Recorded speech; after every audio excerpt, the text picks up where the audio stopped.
She told me, if I want to go clubbing with my ex, I will. You don't get a say. That's what freedom is. I said, you're absolutely right. That night, I packed my things, left my key, and vanished. When she came home at 4 a.m. expecting a fight, the only thing waiting for her on the counter was a note that said, enjoy your freedom. Hey viewers, before we move on to the video, please make sure to subscribe to the channel and hit the like button if you want to see more stories like this. Thanks. The garlic sizzled as it hit the olive oil, releasing a scent that instantly made the apartment feel like a home. Our home. I stirred the pan, the sun-dried tomatoes softening next to it. It was Qley's favorite, the pasta arrabbiata from that little Italian place we'd found on our third date. I'd spent an hour getting the sauce just right, a little extra chili flake for kick, the way she loved it. A bottle of Sauvignon Blanc, her preferred brand, sweated in a chiller on the counter. It was a Tuesday, but she'd had a rough day at work, and I wanted to surprise her. I checked my phone. 7:15 p.m. She was late, but that wasn't unusual. Traffic was a nightmare, or maybe her boss had dumped one last task on her desk. I hummed, setting the table for two, placing the napkins just so. I was looking forward to this. To us. The key scratched in the lock at 7:30. I turned from the stove, a smile ready on my face. Hey, you're late. I made dinner. The woman who walked in wasn't the tired, grateful girlfriend I'd pictured. This version of Qley was a thunderclap of energy. Her hair was freshly curled, falling in perfect waves. She wore a tight, black cocktail dress I'd never seen before, and her heels were already on, making her tower in the doorway. The scent of her expensive perfume hit me before her words did, drowning out the garlic. She barely glanced at me, her focus locked on her phone, thumbs flying across the screen. Oh, yeah, don't wait up. I'm going out. The smile froze on my face. Out? Where? We were supposed to have a quiet night. I made the arrabbiata. She finally looked up, but her eyes were distant, already somewhere else. Mark's in town. Some of the old crew are meeting up at Nexus. The name landed in my gut like a block of ice. Mark. Her ex. The human embodiment of a red sports car. Flashy, loud, and fundamentally unreliable. He had a trust fund and a smirk that suggested he found the whole world mildly amusing, especially people who had to work for a living. My world.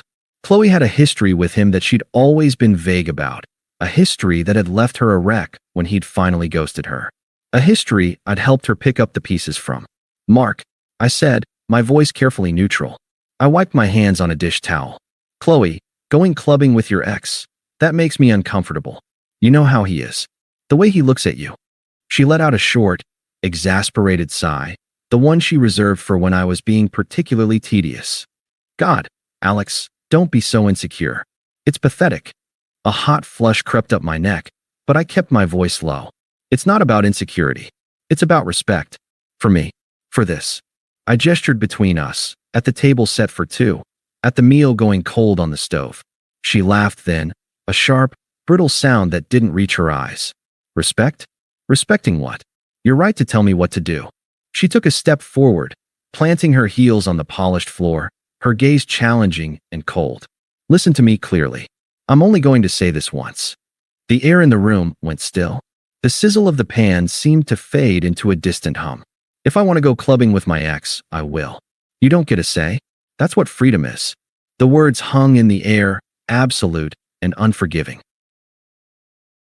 They weren't spoken in heat. They were a declaration, a statement of principle from a sovereign state to a subject. And in that crystalline moment, something inside me broke. Not with a shatter, but with a soft, final click. The confusion, the anxiety, the desperate need to make her understand. It all evaporated. The fog lifted, and I could see everything with a terrifying, peaceful clarity. The love I felt for her didn't vanish. It was simply invalidated. Rendered obsolete by a fundamental truth she had just revealed. She did not value me. I looked at her, really looked at her. The perfect makeup, the dress bought for an occasion I wasn't part of, the utter conviction on her face that she was in the right. And I felt nothing but a vast, quiet acceptance. I nodded slowly. My face was a placid lake. You're absolutely right. My calm, my agreement, was a weapon she had no defense against. Her smug certainty faltered. A flicker of confusion crossed her features, followed by a flash of irritation. I hadn't followed the script. I was supposed to yell, to beg, to prove my insecurity. My serenity was an insult. She recovered quickly, masking her surprise with a dismissive scoff. Whatever. Don't wait up. She turned on her heel, the sound sharp and final, and walked out of our home, out of our life, without a backward glance. The door slammed shut, the vibration echoing through the silent apartment. I stood there for a full minute, just breathing. The scent of ruined pasta filled the air. I walked to the stove, turned off the burner, and placed the lid on the pan. It wasn't a gesture of anger. It was simple tidiness. The chapter was closed. There was no more us. I went to the hall closet and pulled out my large suitcase and a duffel bag. I worked with a methodical, detached efficiency. This wasn't a rage-fueled purge. It was a strategic withdrawal. I opened drawers, folding my clothes with care, selecting only what was mine, what I needed. I left the sweater she'd bought me for my birthday.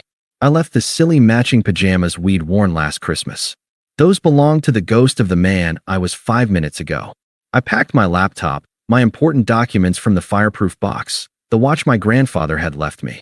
I took the book I was reading from the nightstand. I was a surgeon, neatly excising myself from a terminal host. When the bags were full, I went to the small desk in the corner and took a single sheet of printer paper. I uncapped a pen. I didn't hesitate. I wrote 3 words in my clean, clear handwriting. Not a goodbye, not an accusation. A simple, factual statement that reflected her own philosophy back at her. Enjoy your freedom. I walked back to the kitchen counter. I placed the note upright, leaning it against the stem of the wine glass I had chilled for her. Then, I reached into my pocket and pulled out my keychain. With numb fingers, I worked the key to this apartment, her apartment now, off the ring. It made a soft, metallic clink as I set it down on the counter next to the note. I took one last look around. The set table, the cooling pan on the stove, the closed door of the bedroom we'd shared. There was no sadness, only the profound, weightless sensation of a burden being lifted from my shoulders. I picked up my bags, opened the door, and stepped out into the hallway. I closed it softly behind me, not a slam, just a click of finality. I didn't look back. The ghost was already gone. The first thing I did was drive to a 24-hour hotel on the other side of the city. It was a chain, clean and anonymous. The clerk didn't look up from his phone as he handed me the keycard.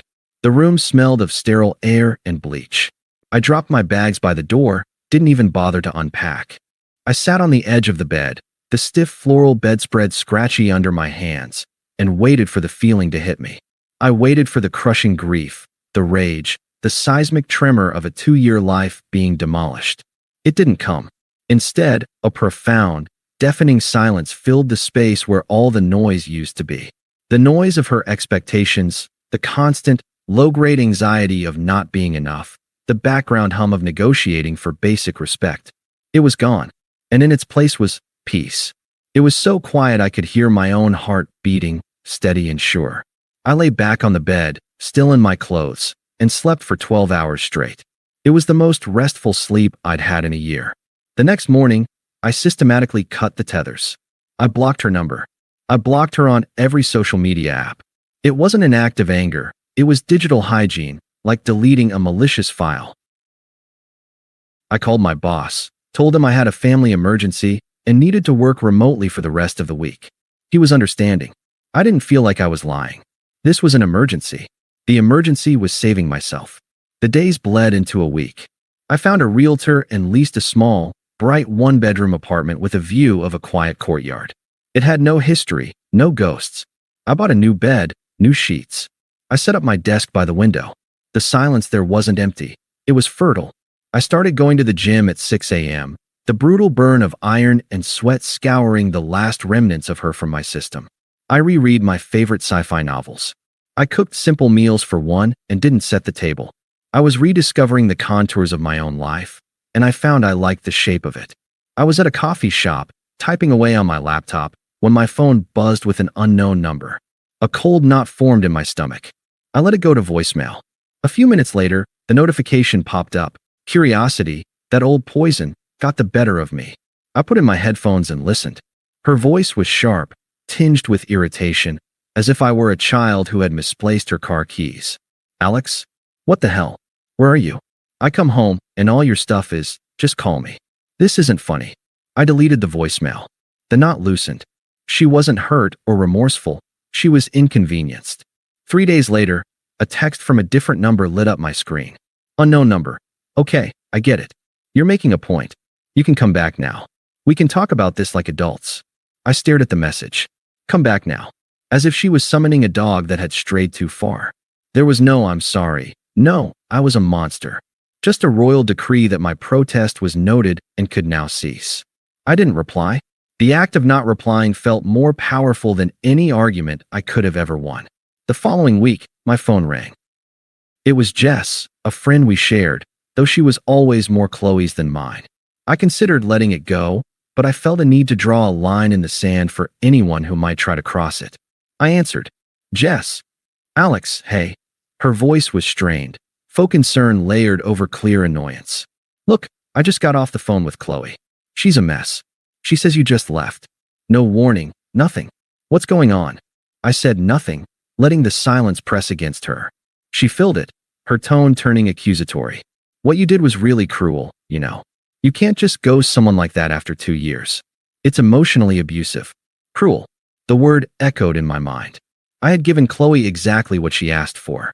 I had granted her the ultimate freedom, and in doing so, I had claimed my own. And I was the cruel one. Jess, I said, my voice flat and calm. There's nothing to discuss. But I ended the call. I didn't need to justify my freedom to one of her subjects. I blocked her number 2. The karma arrived not with a bang, but through a whisper. A guy I knew from the gym, Mike, who was tangentially connected to Mark's circle, sidled up to me while I was re-racking weights. Hey man, he said, wiping his brow. Heard you, and Qley called it quits. I simply nodded, adding another plate to the leg press. Rough deal, he continued, a little awkwardly. Especially with how it went down with that tool Mark. I kept my expression neutral, but I listened. Yeah, apparently he was just in town for a weekend, wanted an easy hookup. Told his boys Qley was convenient and nostalgic. Soon as he got what he wanted Sunday morning, he bounced. Ghosted her harder than you did, from what I hear. Mike let out a low whistle. She's been posting some seriously sad stuff online. Guess her freedom came with a hefty price tag. I finished my set, the muscles in my legs burning with a clean, honest pain. I felt nothing for her. No schadenfreude, no pity. It was just data. A predictable outcome for a poor investment. Her grand act of defiance, her claim to autonomy, had boiled down to being a convenient booty call for a man who saw her as a living monument to his own ego. She had traded a man who would have walked through fire for her for a man who wouldn't even return her text. I thanked Mike for the spot, and as I walked out of the gym into the crisp evening air, I felt lighter than I had in years. The last thread, the one of wondering what if, had been severed. She had unraveled completely, and I was finally, truly, free. The middle was over. The rise had begun. 6 months to the day after I vanished, I was sitting in a sun-drenched cafe, sketching designs for a new client on my tablet. The coffee was rich, the music was good, and the weight I had been carrying for years was a distant memory. I was, for the first time in a long time, genuinely happy. Not the performative happiness of a staged photo, but the quiet, steady kind that comes from within. My phone, face up on the table, lit up with a number I didn't recognize. The area code was the same. A part of me, the part that had been conditioned by 2 years of chaos, tensed. But the new me, the one who had built a life on a foundation of peace, felt only a detached curiosity. I swiped to answer, my voice calm and neutral. Hello. There was a sharp intake of breath on the other end. Then, a trembling, fragile voice I hadn't heard since that night. Alex, oh my God, you answered. It was Qley. Her voice was a wreck, stripped of all its former arrogance. It was raw and small. Please, I need to see you. I was so stupid. Mark, he was nothing. You were everything. What I said, I didn't mean it. I took a slow sip of my coffee. The liquid was perfectly bitter, perfectly warm. I think you did, I said, my tone even, as if stating a simple fact of physics. No, the word was a desperate plea. I was testing you. Or I was scared. I don't know. Please, can we just meet? I'm at my apartment. It's so empty without you. Testing you. The words were like a key clicking in a lock, revealing the entire, manipulative mechanism. She had seen our relationship as a series of tests, and I had just failed the final one by refusing to play the game. "I'm busy, Qley," I said, my gaze drifting to the sketch on my tablet. A clean, elegant design for a future I was building for myself. "Busy? With what?" The fragility in her voice began to crack, revealing the steel of entitlement beneath. "This is more important than us. After everything, there is no us," I stated, the finality in my voice absolute. "There hasn't been for 6 months. The dam broke." The pleading vanished, replaced by the sputtering rage of someone who was being denied a script they believed was theirs by divine right. "So what, that's it? After 2 years, you just run away? You're a coward, Alex. You didn't even have the balls to fight for me. You just packed your little bags and snuck out in the night like a thief." I let her words hang in the air, giving them the silence they deserved. They were meant to wound, but they bounced off the armor of my indifference.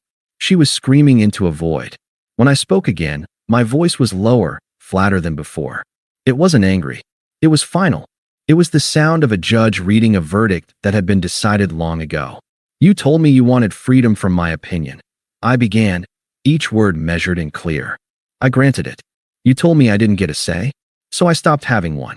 About you, about US, about any of it. The moment you walked out that door, you became a stranger to me. And I don't waste energy on strangers." I could hear her ragged breathing on the other end, a storm of impotent fury and shattered pride.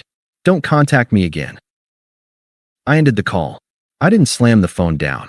I simply set it back on the table, the screen going dark. I took another sip of coffee. It was still perfectly warm. I turned back to my sketch. The world had not shifted on its axis. It had remained perfectly, blessedly steady. A week later, I was meeting Sarah for coffee. Sarah, who I'd met at a gallery opening a month prior. Sarah, who was sharp, kind, and whose eyes held a quiet confidence that had never needed to belittle anyone else. We were at the same cafe, laughing about a terrible movie we'd both seen, when the bell on the door chimed. Qley walked in. She looked diminished. The vibrant, clubbing dress was replaced with faded jeans and a sweatshirt. Her hair was pulled back in a messy ponytail. There were shadows under her eyes that makeup couldn't hide. She was alone. Her gaze swept the room and landed on me. For a split second, hope, raw and desperate, flared in her eyes. Then she saw Sarah. She saw the easy way we were leaning towards each other. She saw the genuine, unforced smile on my face, a smile she hadn't seen in years. She saw the way Sarah listened, her head tilted, her laughter soft and real. Our eyes met across the room. I held her gaze for less than a second. There was no recognition in mine, no anger, no smug victory. It was the same look I'd give a barista I'd never seen before, or someone who'd held the door open. A blank, polite, non-recognition. She was a background character in my life, an extra who had wandered onto the wrong set. I turned back to Sarah, seamlessly picking up our conversation where it had left off. So, as I was saying, the cinematography was the only good part.